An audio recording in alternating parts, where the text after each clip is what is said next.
बहुत समय पहले की बात है। भारत के मध्य भाग में फैला हुआ एक घना और रहस्यमयी जंगल था, जिसे लोग हरित वन के नाम से जानते थे।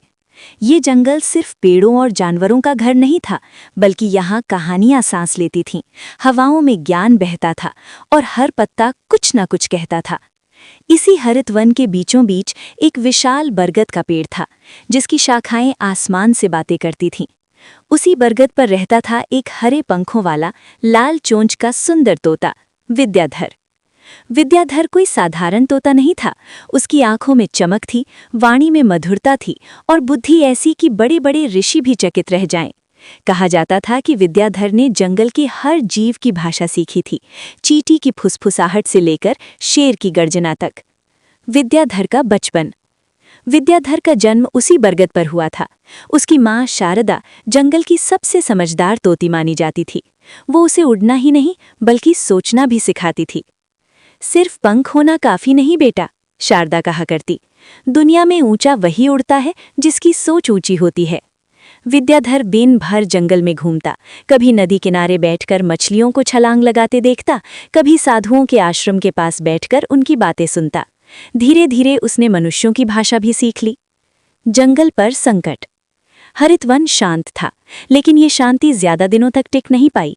एक दिन जंगल में खबर फैल गई कि शहर से कुछ लकड़हारे और व्यापारी आ रहे हैं। वे जंगल को काटकर वहां एक बड़ा कारखाना बनाना चाहते थे। पेड़ों में भय फैल गया, जानवरों में अफरा तफरी मच गई। शेर, हाथी, हिरण सबने मिलकर सभा बुलाई। सभा में सब अपनी अपनी समस्या कह रहे थे, लेकिन कोई समाधान नहीं निकल पा रहा था। तभी एक कोमल लेकिन स्पष्ट आवाज गूंजी, अगर अनुमति हो तो मैं कुछ कहूं। सबने ऊपर देखा। बरगद की ऊंची शाखा पर बैठा था विद्याधर। तोते की सलाह। विद्याधर ने कहा, बल से बल का जवाब दिया जाएगा तो विनाश तय है, लेकिन अगर हम बुद्धि और संवाद का रास्ता अपनाएं तो शायद जंगल बच सकता है।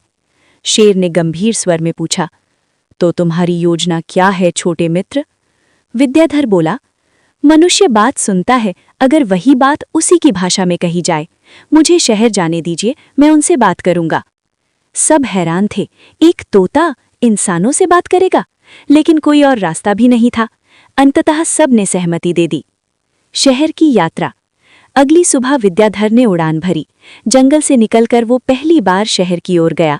ऊंची इमारतें, शोरगुल, धुआं, सब कुछ उसके लिए नया था, लेकिन उसने हिम्मत नहीं हारी। वो सीधे नगर के सबसे बड़े व्यापारी सेठ धनराज के घर पहुंचा। सेठ धनराज चौंक गया। अरे, तोता बोल रहा है? विद्याधर मुस्कुराया। तोते बोलते ही है सेठ जी, फर्क बस इतना है कि सब सच नहीं बोलते। संवाद की शुरुआत। सेठ धनराज ने उत्सुकता से तोते को अंदर बुलाया। विद्याधर ने बड़े शांत भाव से जंगल की कहानी सुनाई, कैसे पेड़ हवा साफ करते हैं, कैसे जंगल से नदियां जीवित हैं, कैसे जानवरों का जीवन जंगल पर निर्भर है। उसने कहा, अगर जंगल कटेगा तो सिर्फ जानवर नहीं मरेंगे सेठ जी, आपकी आने वाली पीढ़ियां भी सांस लेने को तरसेंगी। सेठ धनराज पहली बार चुप था। वो मुनाफे के बारे में सोचता आया था, लेकिन भविष्य के बारे में नहीं। परिवर्तन की शुरुआत। उसी समय सेठ धनराज का बेटा अमन वहां आ गया। उसने सारी बातें सुनी और कहा, पिताजी, ये तोता सही कह रहा है। हम विकास कर सकते हैं, लेकिन विनाश के बिना। अमन ने सुझाव दिया कि जंगल की जगह शहर के पास बंजर जमीन पर कारखाना बनाया जाए और हरित वन को संरक्षित वन घोषित किया जाए। सेठ धनराज की आंखों में पश्चाताप था। मैंने कभी नहीं सोचा था कि एक तोता मुझे जीवन का सबसे बड़ा सबक सिखाएगा, उसने कहा। जंगल की जीत। कुछ ही दिनों में सरकार ने निर्णय लिया, हरित वन को संरक्षित क्षेत्र घोषित किया गया। लकड़हारे लौट गए, जंगल में फिर से खुशियां लौट आईं। जब विद्याधर वापस लौटा तो पूरे जंगल ने उसका स्वागत किया। फूल बरसे, पक्षी गाने लगे और शेर ने गर्व से कहा, आज से विद्याधर सिर्फ तोता नहीं, हरित वन का संरक्षक है। विद्याधर की सीख। विद्याधर फिर से अपने बरगद पर रहने लगा, लेकिन अब उसकी जिम्मेदारी और बढ़ गई थी। वो बच्चों को सिखाता, बुद्धि सबसे बड़ा हथियार है, संवाद सबसे बड़ी शक्ति है और प्रकृति सबसे बड़ी गुरु है। साल बीतते गए, विद्याधर बूढ़ा हो गया, लेकिन उसकी कहानियां अमर हो गईं।